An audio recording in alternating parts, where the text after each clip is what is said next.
Nah, situasi yang sama mungkin juga terjadi di masa kini. Untuk mereka-mereka yang pernah berbaiat kepada para penerus tugas kerasulan, mereka harus memiliki tanggung jawab yang penuh atas dirinya sendiri. Jangan sampai mengalami situasi seperti Abu Lahab, yang kemudian istrinya, istri itu artinya jasmaninya, dia akan terjebak pada urusan-urusan jasmani yang tiada habisnya. Ketika manusia terjebak pada urusan jasmani, sebenarnya manusia sedang mengizinkan dirinya untuk menebarkan kayu bakar.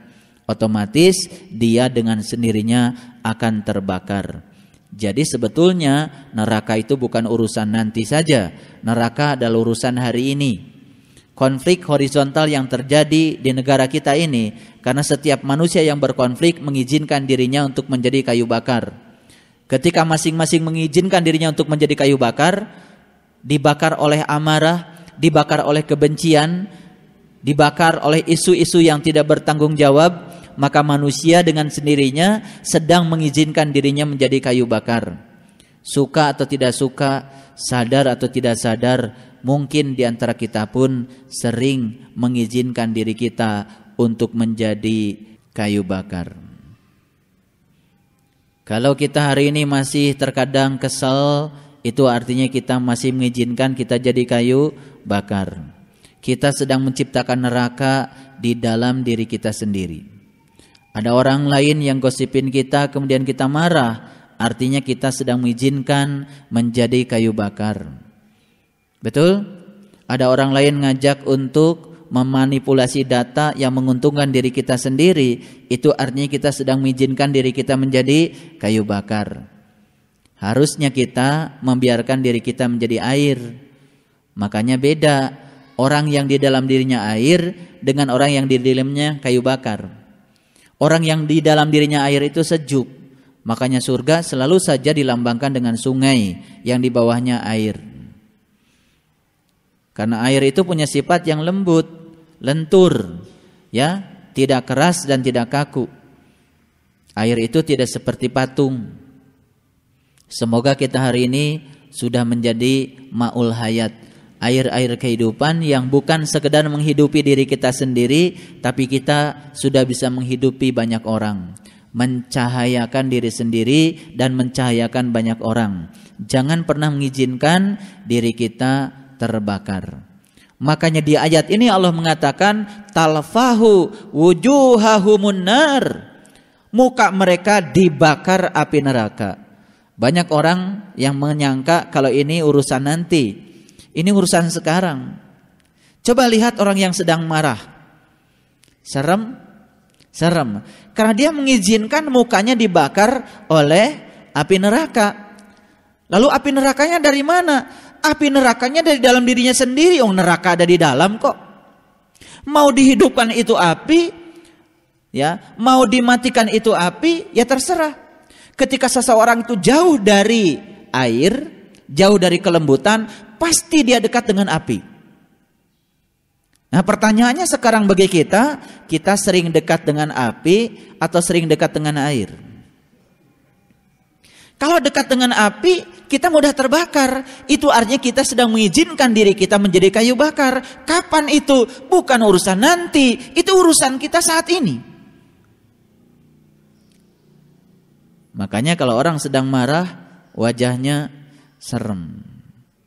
Semua orang biasanya menghindar, betul. Tapi kalau orang sedang sejuk, wajahnya dirindukan. Semua orang pasti datang, betul. Pertanyaannya sekarang, lebih banyak orang menghindar dari kita atau lebih banyak orang yang merindukan kita?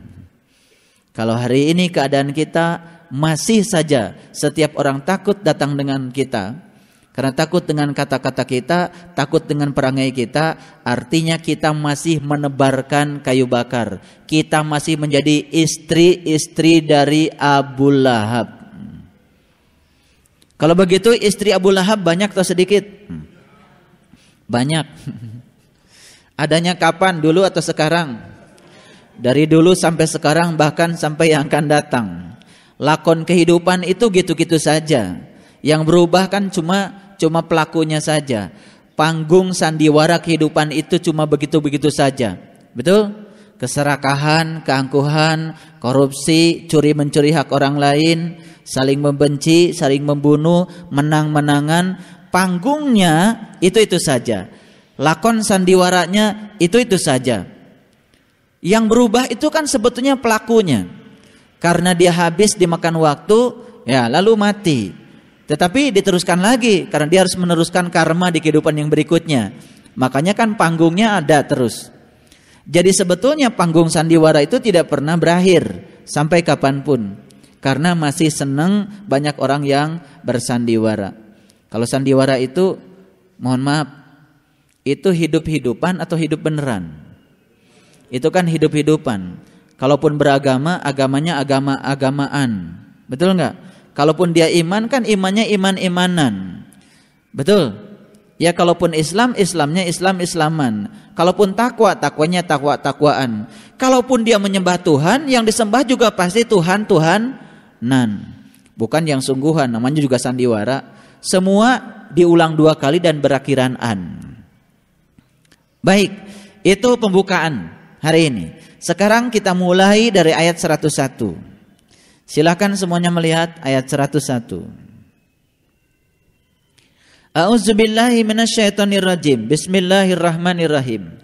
Fa idza nufikha fis-sur fala ansaba bainahum yauma idin wala yatasaalun. Apabila sangkakala ditiup, maka tidaklah ada lagi pertalian nasab di antara mereka pada hari itu. Dan tidak ada pula mereka saling bertanya. Kapan ini terjadi? Ketika sangkakalanya ditiup. Saat itu keadaan kita sendiri-sendiri. Betul? Saat itu ibu sudah tidak peduli lagi dengan anaknya. Saat itu juga anak sudah tidak peduli lagi pada ibunya.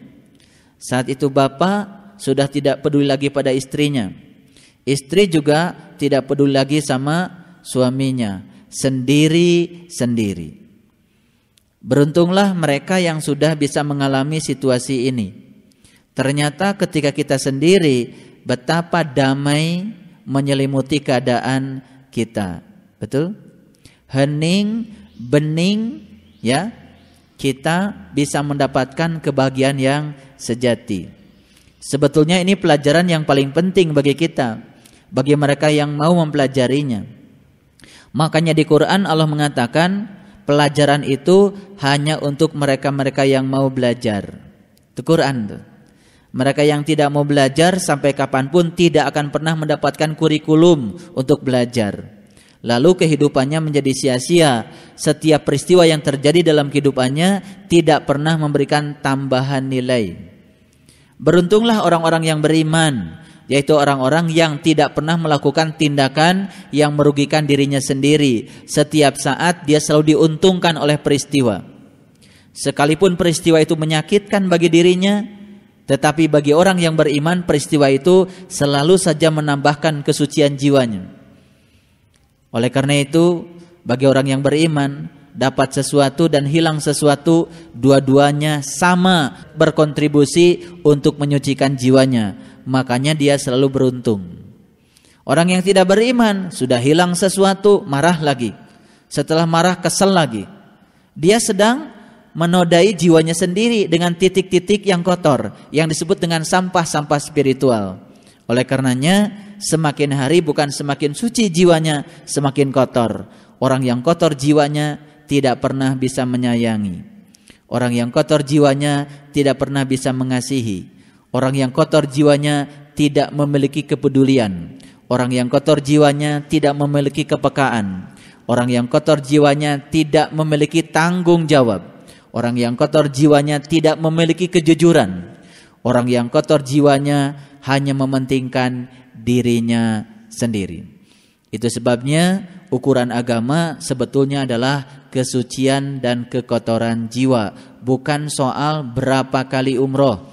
Bukan soal berapa kali haji. Bukan soal berapa kali dalam seminggu ngaji. Bukan soal berapa juz ayat yang kita hafal. Bukan soal berapa ribu hadis yang kita nalar. Bukan soal berapa lama tinggal di pesantren.